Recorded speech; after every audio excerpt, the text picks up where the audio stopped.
जय श्री कृष्ण मित्रों, स्वागत है आपका अपने चैनल अनमोल स्टोरी पावर में। आज हम लेकर आए हैं भोले पंडित की चतुर पत्नी की कहानी। अगर आपको हमारी यह कहानी पसंद आए तो कृपया वीडियो को लाइक करके चैनल को सब्सक्राइब करें और बेल आइकन को जरूर दबाएं। तो चलिए दोस्तों, कहानी की तरफ बढ़ते हैं। गांव खिड़कीपुर में एक सीधा सादा पंडित रहता था। नाम था हरिप्रसाद, पर लोग उन्हें प्यार से भोले पंडित कहते थे। उनका जीवन पूजा पाठ, पंचांग देखना और शुद्ध सात्विक भोजन तक ही सीमित था। गांव में कोई उत्सव हो, कथा या श्राद्ध, पंडित हरिप्रसाद बिना किसी चालाकी के सीधा धर्म पथ पकड़ते। लेकिन जहां भोले पंडित सीधे थे, वहीं उनकी पत्नी बुद्धिमती अपने नाम की सच्ची मिसाल थी। बुद्धिमती गांव की सबसे चतुर महिला मानी जाती थी। चाहे अचार बनाना हो, सौदेबाजी करनी हो या किसी की चाल समझनी हो, उसकी समझदारी का कोई जवाब नहीं था। गांव की औरतें तो सलाह लेने रोज उसके चौखट पर आ बैठतीं। पंडित जी अक्सर उसकी चालाकी पर मुस्कुराते और कहते, अरे भाग्यवान, तू तो न्यायाधीश की कुर्सी पर बैठने लायक है। जहां पंडित जी पूरे गांव में अपनी ईमानदारी के लिए मशहूर थे, वहीं बुद्धिमती की चतुराई के किस्से आसपास के गांवों में भी मशहूर थे। लोग कहते, अगर तुम्हें किसी झमेले से निकलना हो तो पंडिताइन से सलाह लो, वो मुसीबत को भी उलझा कर रख देगी।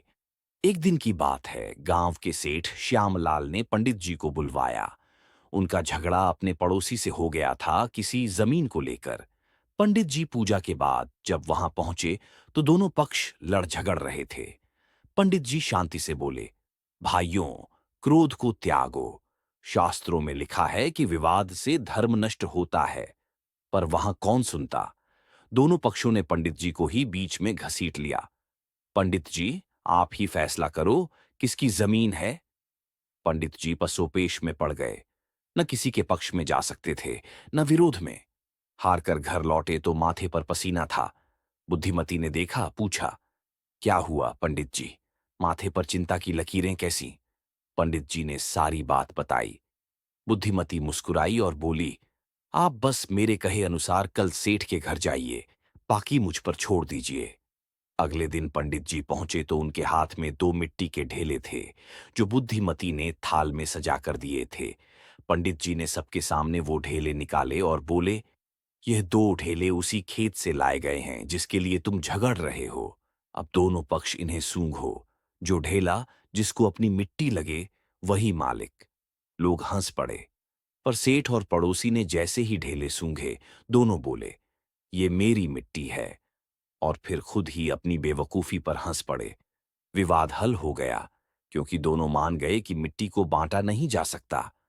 गांव वालों ने वाह वाह की और सबने पंडित जी को न्याय का देवता कहा। पर पंडित जी ने घर लौटकर आंखों में चमक लिए कहा, भाग्यवान, ये तो तेरा उपाय काम कर गया। बुद्धिमती मुस्कुराकर बोली, धर्म भी तभी चलता है जब चतुराई से बांध कर रखा जाए। पर यही तो शुरुआत थी। एक दिन गांव में एक व्यापारी आया, बेहद चालाक और थोड़ा धोखेबाज। उसने पूरे गांव को अपनी बातों से प्रभावित किया और कहा कि वो सोना दुगना करने वाला ताबीज बेचता है। भोले पंडित को भी उसने समझाया, पंडित जी, बस एक सोने की चेन दो और मैं उसे दो में बदल दूंगा। बाकी तुम जैसे धर्मात्मा को तो मैं खास सौदा दूंगा। पंडित जी उलझन में थे, पर उन्होंने एक चेन दे दी, अपनी शादी की चेन, जो कभी बुद्धिमती ने उन्हें पहनाई थी। व्यापारी बोला, कल सुबह तक आपको दो चेन मिलेंगी। पर सुबह होते ही व्यापारी गायब। पंडित जी ने घबराकर बुद्धिमती को सब बताया। वो गुस्से से तो भरी, लेकिन आंखों में चिंगारी थी। धोखा दिया है, अब देखो कैसे उसकी लूट का हिसाब करती हूं, वो बोली। 3 दिन बाद खबर आई कि व्यापारी पास के गांव में एक मेले में दुकान लगाकर वही ताबीज बेच रहा है। बुद्धिमती ने गांव की 5 महिलाओं को इकट्ठा किया, सबको अलग अलग रूप में सजाया। कोई साध्वी बनी, कोई अमीरन, कोई जादूगरनी। खुद भी एक बूढ़ी भिखारिन बन गई। मेले में पहुंचते ही उन्होंने मिलकर एक तमाशा रचा। सबसे पहले साध्वी बनी महिला ने व्यापारी से ताबीज मांगा और कहा, मैंने सुना है ताबीज से सोना दुगना होता है। व्यापारी ने झट हां कहा और सोने की चेन मांगी। तभी दूसरी महिला बोली, इसने मेरी भी चेन खा ली थी, इसे पकड़ो। और अचानक भीड़ इकट्ठा हो गई। तीसरी महिला, जो अमीरन बनी थी, बोली, मैं इस पाखंडी को जानती हूं। यह मेरे कस्बे में भी लोगों को लूट चुका है। लोग उत्तेजित हो उठे। व्यापारी डर गया। तभी चौथी महिला, जो जादूगरनी बनी थी, बोली, अगर सच बोल रहा है तो इसे अपने ही ताबीज से अपनी अंगूठी को दुगना करने को कहो। व्यापारी चुप। अब भीड़ उग्र हो गई। तभी बूढ़ी भिखारिन बुद्धिमती सामने आई और बोली, इसने हमारे गांव के पंडित जी को लूटा है। वो तो ईश्वर के प्यारे हैं, लेकिन मैं उसका न्याय बनकर आई हूं।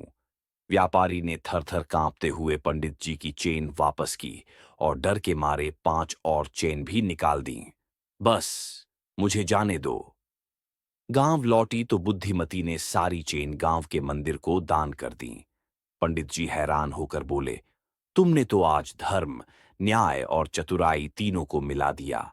बुद्धिमती ने मुस्कुराकर कहा, जब पंडित सीधा हो तो पत्नी को थोड़ा टेढ़ा होना ही पड़ता है।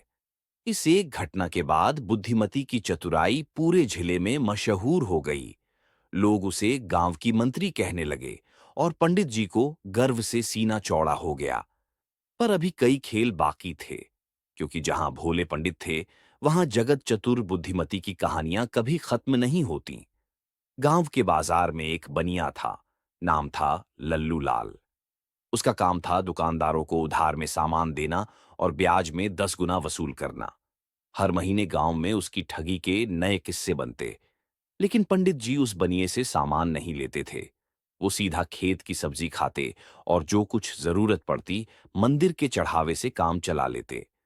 पर बनिए को चिढ़ थी, ये पंडित तो मेरा ग्राहक ही नहीं बनता, और ऊपर से गांव वाले इसी के पास न्याय लेने चले जाते हैं।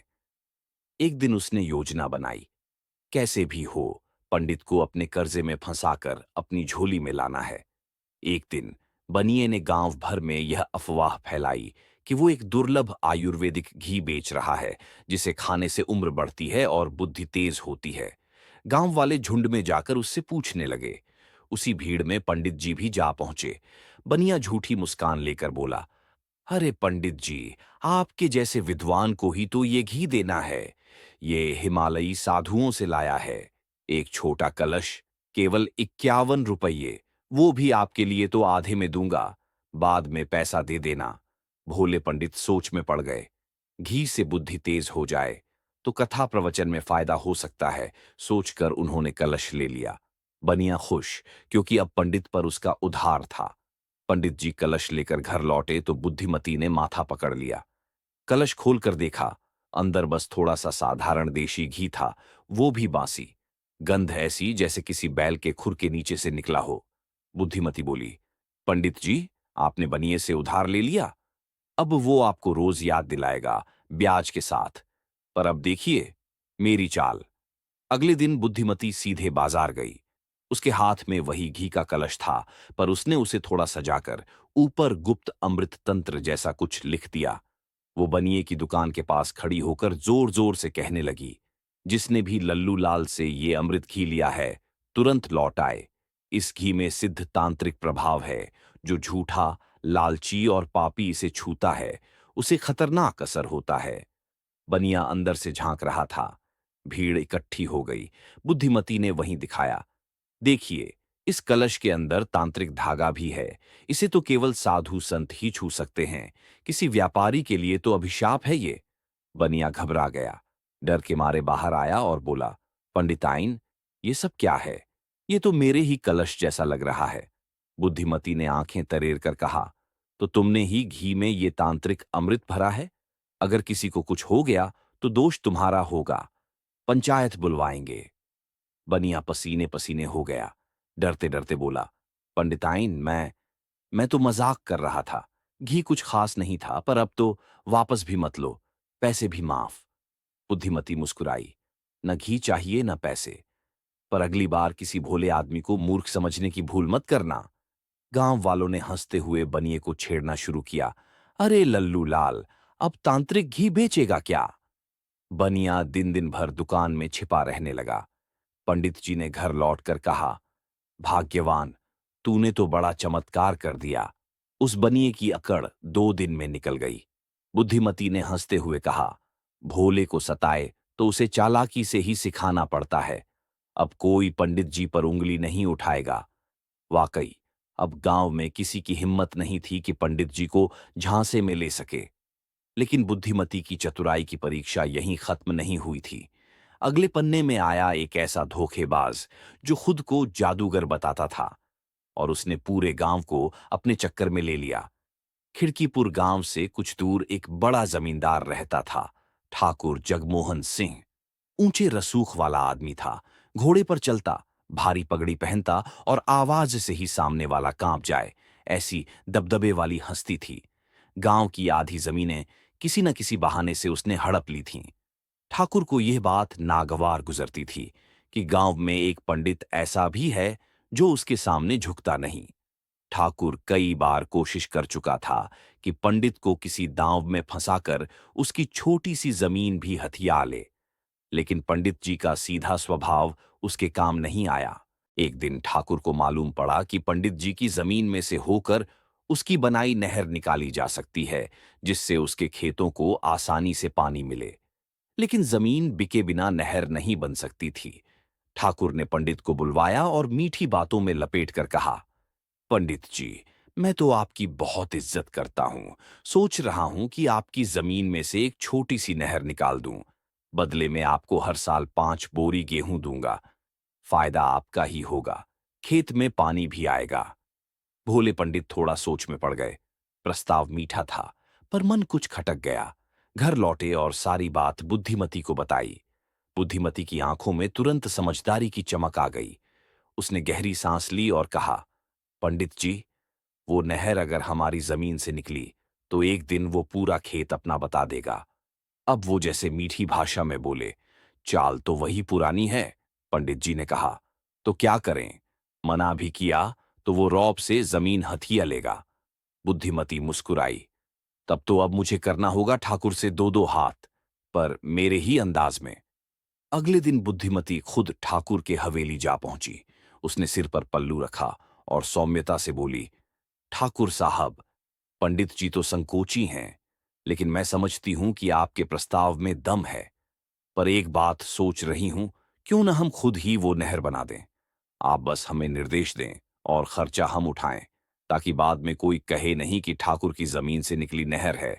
ठाकुर चौंका, ये तो उल्टा हो गया, पर चलेगा। जब नहर बन ही जाएगी तो धीरे धीरे जमीन भी अपनी हो जाएगी। उसने कहा, ठीक है पंडिताइन, जैसी आपकी इच्छा। बुद्धिमती मुस्कुरा दी। चाल उसके दिमाग में पहले से थी। 2 दिन बाद नहर की खुदाई शुरू हुई, लेकिन जैसे जैसे खुदाई होती, बुद्धिमती रोज एक नया मोड़ नहर में जुड़वाती, और नहर सीधी पंडित के खेत से निकलती हुई गांव के दूसरे छोर की तरफ घूमती जाती। नहर इतनी घुमावदार बन गई कि ठाकुर के खेत तक पहुंचते पहुंचते उसका बहाव ही रुक गया। जब ठाकुर खुद आया और नहर देखी तो उसका मुंह खुला रह गया। ये क्या पागलपन है, वो चिल्लाया। बुद्धिमती ने बड़ी मासूमियत से कहा, ठाकुर साहब, हमने तो वही किया जो आपने कहा था।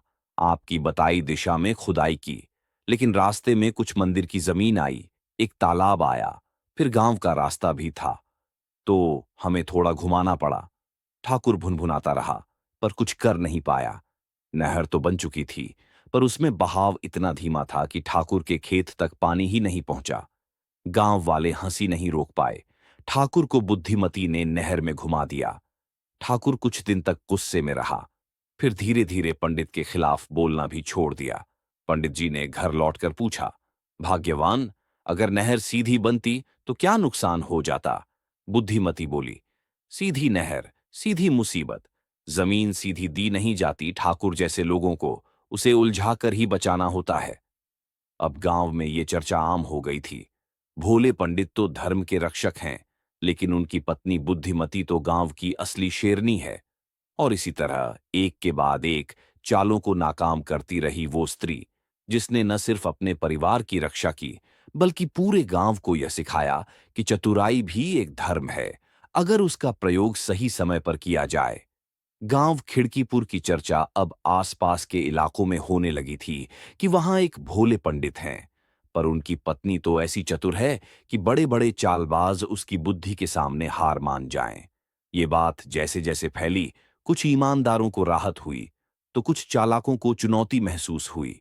ऐसे ही एक दिन गांव में एक नया चेहरा आया।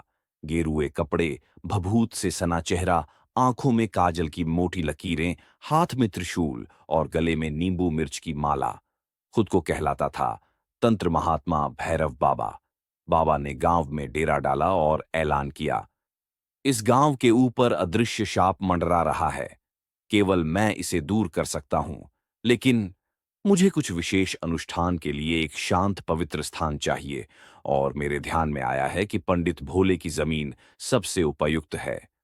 गांव वाले अचंभे में पड़ गए। कुछ बाबा से डरने लगे, कुछ श्रद्धा में झुकने लगे। पंडित जी को यह बात अखरी, लेकिन वो अपनी आदत अनुसार शांत रहे। बुद्धिमती ने यह सब सुना और बिना समय गंवाए बाबा के पास पहुंच गई। बाबा, आप तो बड़े ज्ञानी लगते हैं, उसने मीठे स्वर में कहा। अगर आप हमारी जमीन पर तप करेंगे तो हमें सौभाग्य प्राप्त होगा, पर हम चाहेंगे कि पूरे गांव को आपका चमत्कार दिखे।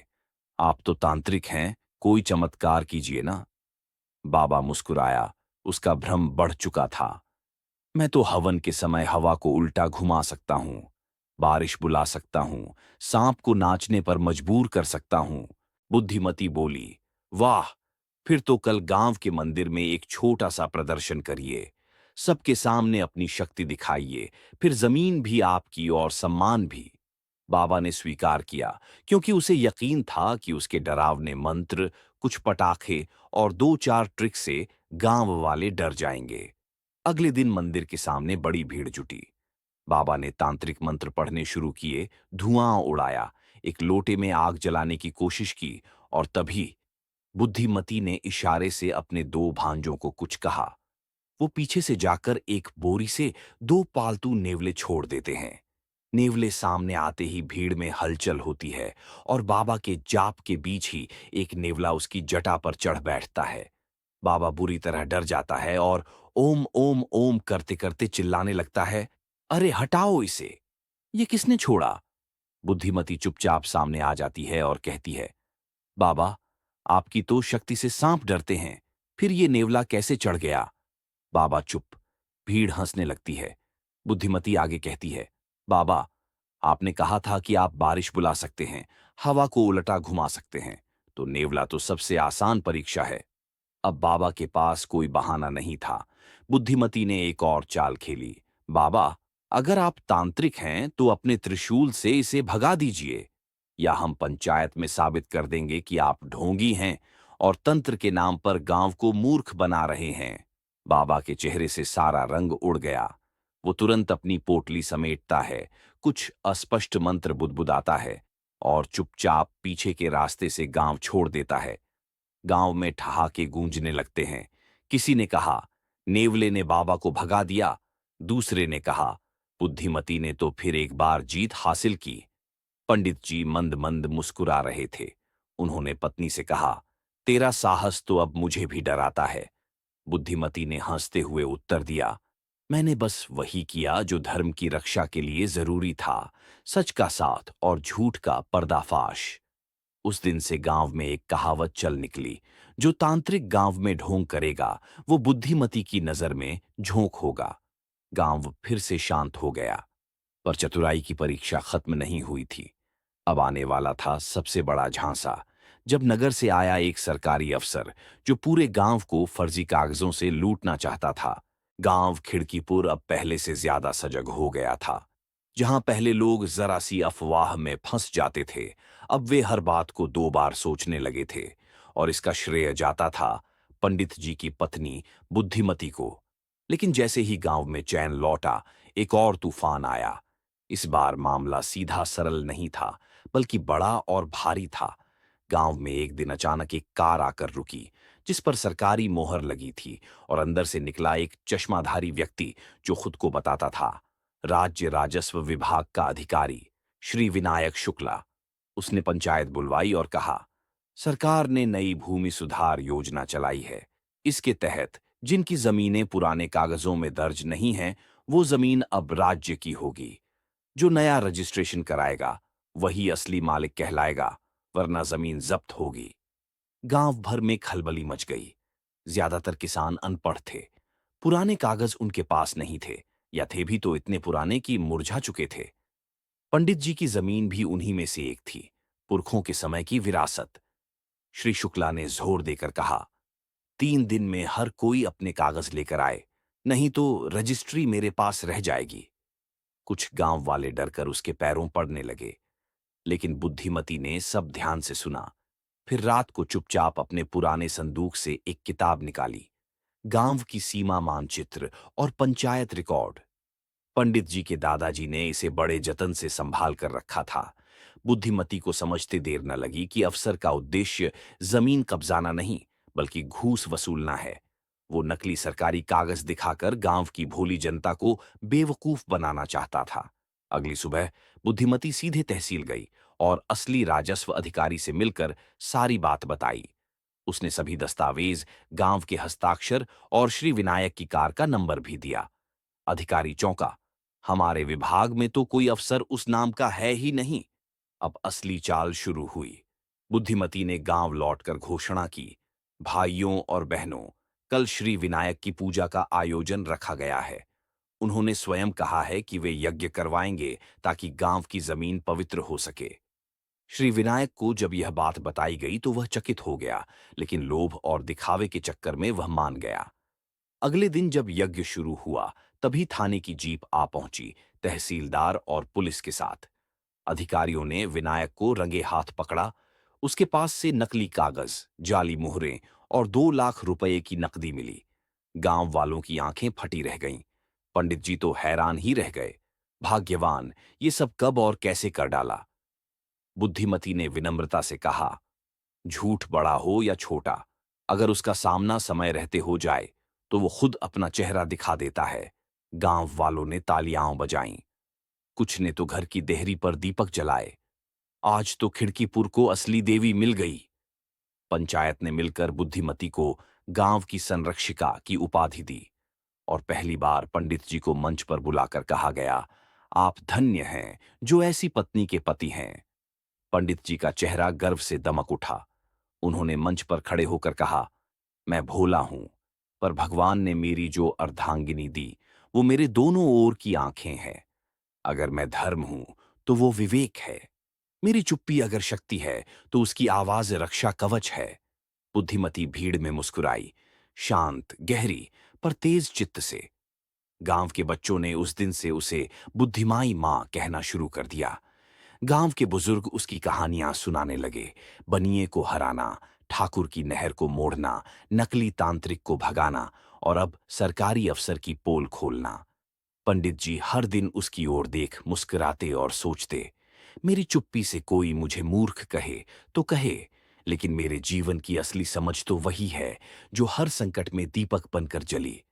और इस तरह खिड़कीपुर में चतुराई की जीत हुई और भोले पंडित की शान अमर हो गई।